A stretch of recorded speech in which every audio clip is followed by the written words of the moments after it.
Christian Craftaholic group. I am super excited that you are joining us. I can't wait to see the projects and the things that you're working on. And I'm excited that you're joining me today to craft the Grateful for Amazing Grace kit. So this was one of my favorite kits to put together because I absolutely love the song Amazing Grace. And so when I was designing this, I loved the layered look of the words, and so I chose grateful so that I could remind myself to be grateful for the amazing grace. So that's kind of the backstory on this kit, but what you'll get in your kit is lovely decoupage tissue. You could use this for another project, but we're just gonna put it aside there. You'll always get in any of our kits that you order, you'll always get a different Bible verse, and these are craftable too, so you can use these for another project. Always get a treat. Here we have our Amazing Grace decoupage napkin, and this is the luncheon size napkin, so it is 5 by 5, but the inner, 6.5 by 6.5.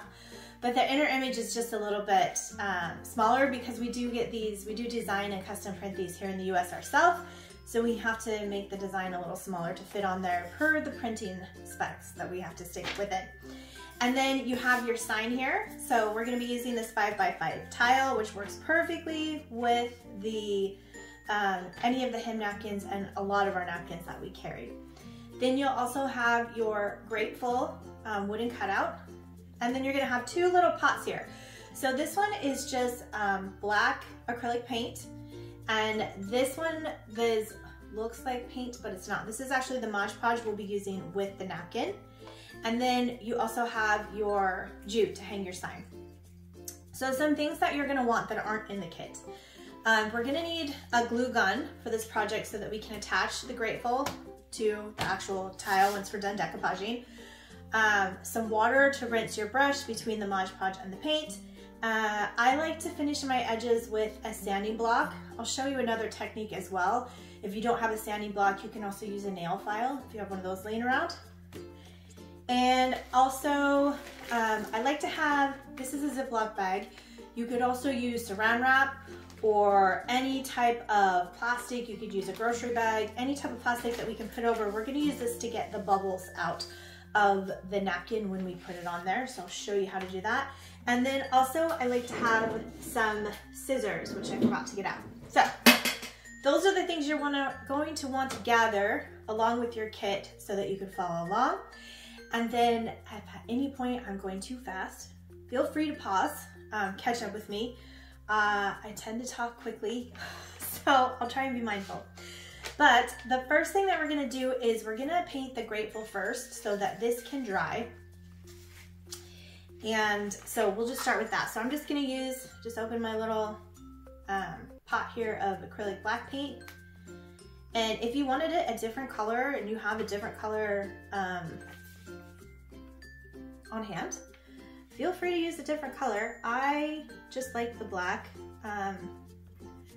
I also, my favorite color is teal, so I like to do a lot of things teal, but I know not everybody likes teal. So I tried to make it, you know, one that most people will like.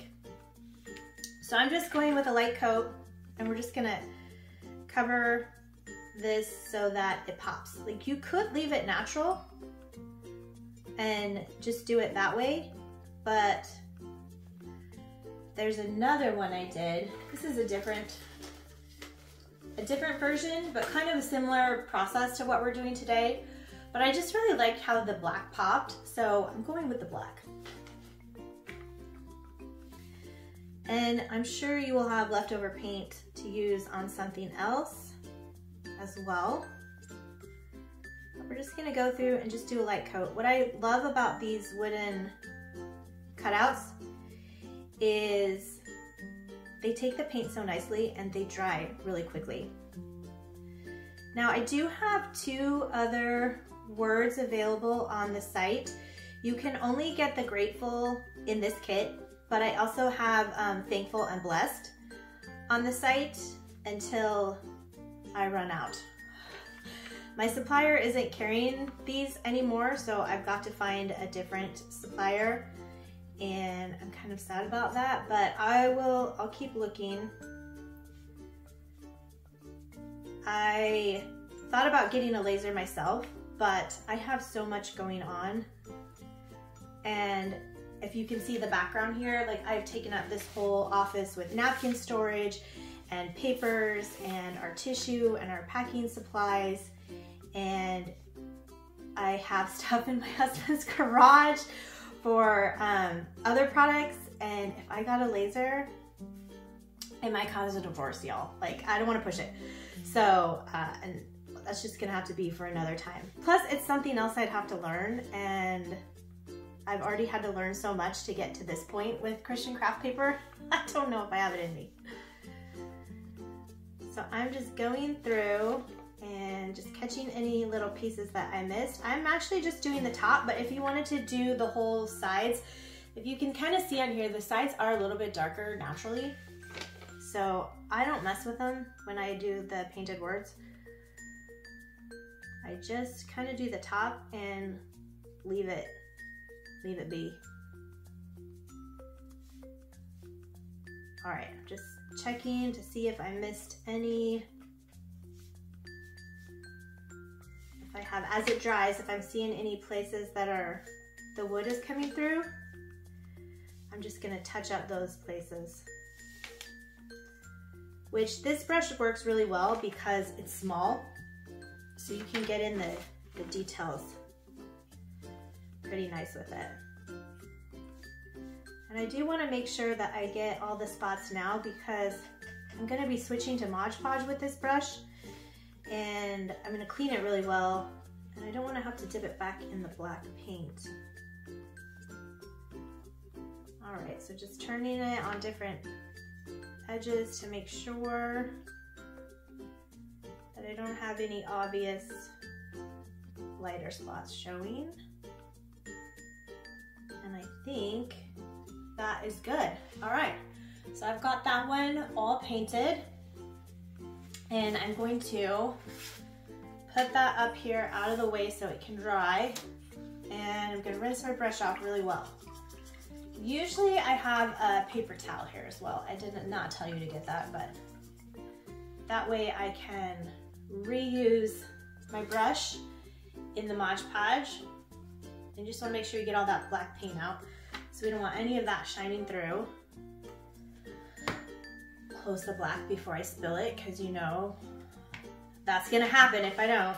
It's Murphy's Law, right? Okay, so the next thing we're gonna do is prep the napkin. Excuse me. So our napkins only have the print on the one side. And again, if you haven't seen any of the videos before or done a tutorial with me, it's because we do our own designs and we do print here in the United States, and so we have to use custom printing. And so because of that, to get the quality of napkin that we want with our own design, we only have the ability, and keep the pricing that we only have the ability to do the front. If I wanted to go overseas and do the whole napkin and do a lesser quality napkin, I could get prints on all four sides. It would still cost more, so I'd have to charge more. And then the quality goes down. So I'm just not okay with that. So we just keep the prints here and try and keep them affordable and keep the quality. So I usually cut away the excess so that I'm only working with the part of the design. And we only need the top ply of the napkin. So our napkins are 3-ply.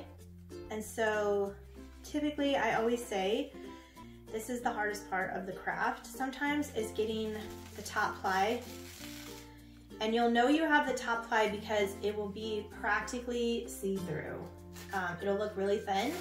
That's how you know you've got the top ply. If it still looks kind of white, then there's probably one more ply you need to get off of that. But we just need the top one, so you can see, super thin.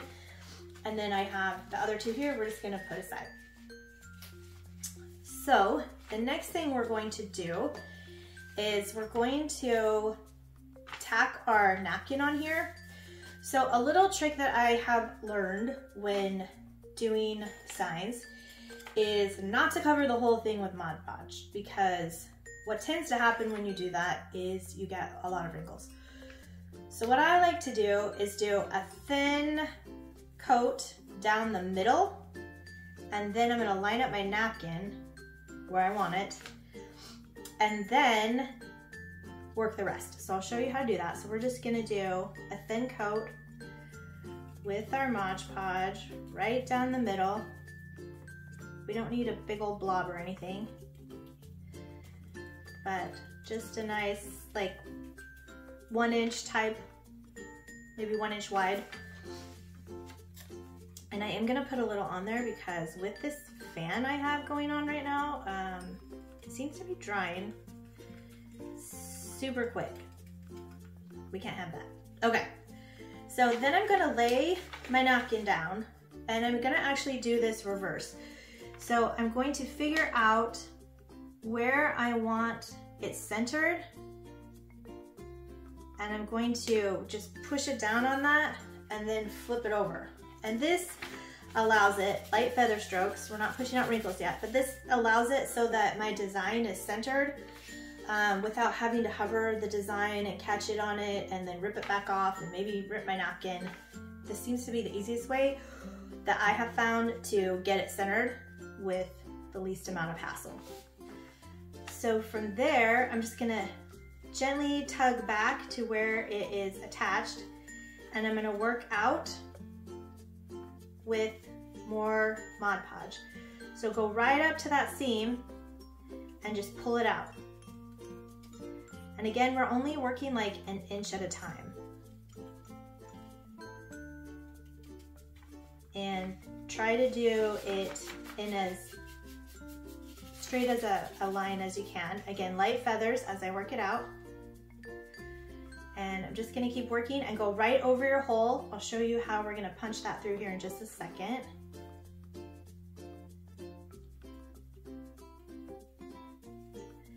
And you don't wanna overthink any of this. That's one of the things I love about decoupage is, for the most part, it's pretty forgiving. And again, you don't have to overthink anything. You can just kind of get your feel for it, work slowly in sections and just work out all the way over the edge. Again, light feathers.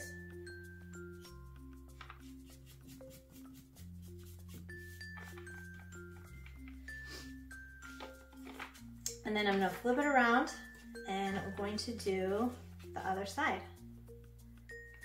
Now you want to do light feathers because we don't want to tear the words. And we don't want to use a blob of Mod Podge, again, because we are working with prints with words. So we're not pressing down, it's literally just light feathers because we're going to push the bubbles out with our plastic here in just a moment. So again, you can use saran wrap, you can use the Ziploc bag, you can use a grocery bag. I have even used laminate paper because that's all I had in my drawer here when I was doing a tutorial, and so I grabbed it. It actually worked really well because it was thicker. Who knew? But I've used that piece all up. And I don't know where my laminate is, so that must have just been a leftover piece I had sitting in here. Right, still just working from the center, from the middle out. And I'm doing my last little section. Again, we're going right over the holes. So I'll show you how we're gonna punch those through here in just a moment. Okay, if it's not catching on your edge, if you have some lifting, we do need to make sure that that's tacked down all the way. So I'm just coming back with more because I need it sticking all the way to the edge, especially since I'm going to be using the sandy block. I don't want my design to lift while I'm sanding it. Okay, dokie. I'm gonna leave that out because my water is black. Excuse me. So the next thing we're gonna do is, this is still kind of wet, we're gonna take this over and lay it over there, and then we're going to work from the middle in. I just had a spot where I actually tore the letters, so I'm just working it back down.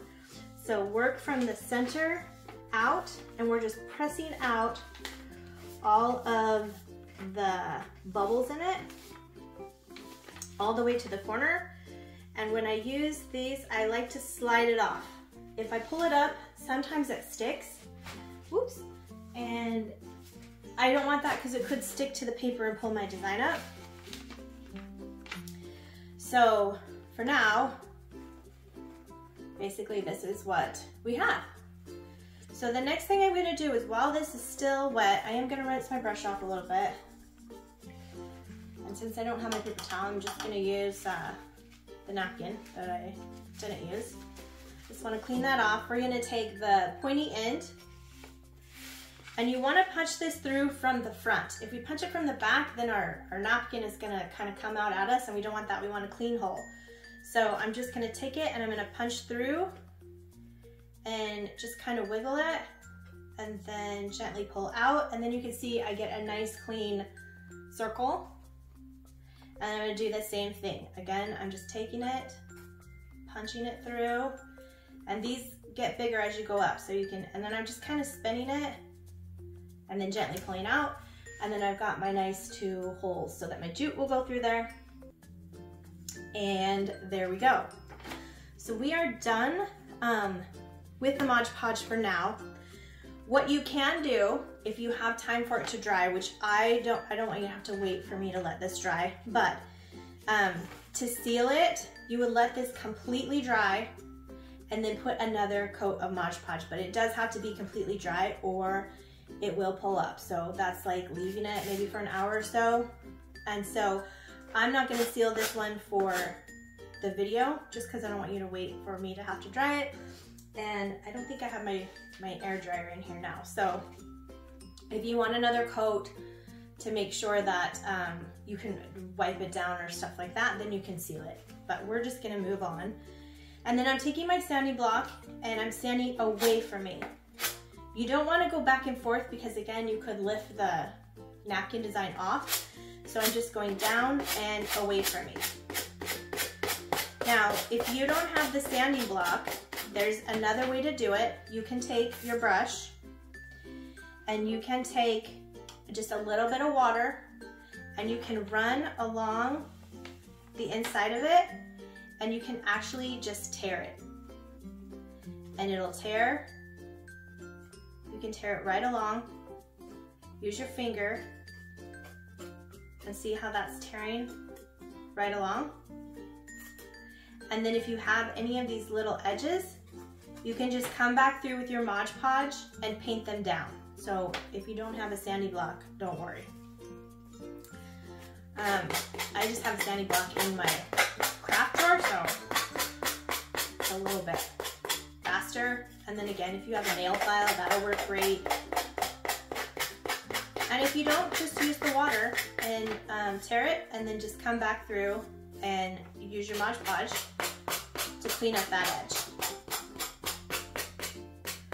But for the most part, it did pretty good. There's only a couple little spots. All right, so you should have something that looks like this. And we're already halfway done. Like, this is such an easy project. It's great for starters. If you're like a beginner, if not, it's just fun to do. And if you have other embellishments, you can add those as well. So if you have other craft stuff, you feel free to add that stuff to it. Okay, so I'm gonna go ahead. I think we are dry enough, and I'm going to glue down my grateful before I add the string. So there's a couple ways that you can do it. You can, it's kind of whichever you prefer. You could do it straight across the middle where the music notes are, or near the bottom. I tend to like I'm doing this and you can't even see it. Sorry about that. You can do it To cover the music notes, so you have them on the top and bottom. You could do it along the bottom. You could do it at an angle. I'm trying to decide which one I like better. I think this time I'm gonna do it right in the middle over the notes. So that's where I'm gonna put it. So I'm gonna add, just get my glue. Make sure, because the sign is a little bit bigger than the tile, so you don't wanna put glue on the outside where you're not gonna have anything to stick it to. And I'm just gonna kind of center it there. And then push it down. I have a low heat glue gun because I have a tendency to burn myself very badly. So I have like the baby low heat glue gun, so I kind of have to work a little bit quicker because it can dry really quickly on you. Then of course we got our little spider strings here. Try and pick those off.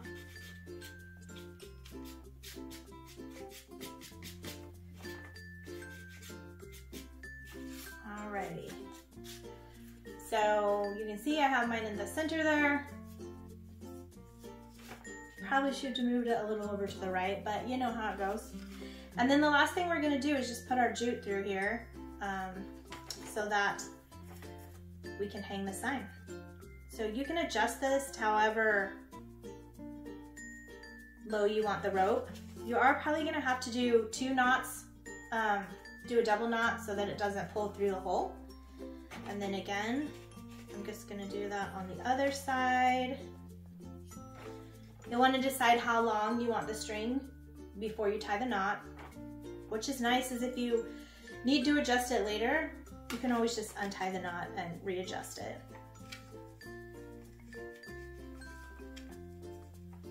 So I'm gonna go there. I'm gonna tie a double knot so we don't go through the holes. And then you can just, if you're happy with the length, then you can just tidy up your backs here. Clip them off, and there you go. Now you can also do it so that the knots are in the front, if you want the knots in the front and then the sign in the back so that it lays more flat. But yeah, that's it. That's our Grateful for Our Amazing Grace sign. I would love it if you have completed this project that you would share it in the group. No matter if you just did it plain, if you added your extra stuff, it's always great to see what everyone's making. And it also helps us to get to know you a little bit better and to support and lift you in your crafting. And yeah, that's it. So if you love doing these crafts with me, then you might want to check out either the Napkin Club, where you can get 2 of each of our new designs each month, or the Crafting in Christ Club. So the Crafting in Christ Club comes with 10 napkins, 2 of each of the new designs, and then also a project where each month we'll get together and we'll craft a project together, or you can just take the craft and create your own. But that's it for today. Thanks again for joining the community. I can't wait to connect with you in the group. And until next time, happy crafting!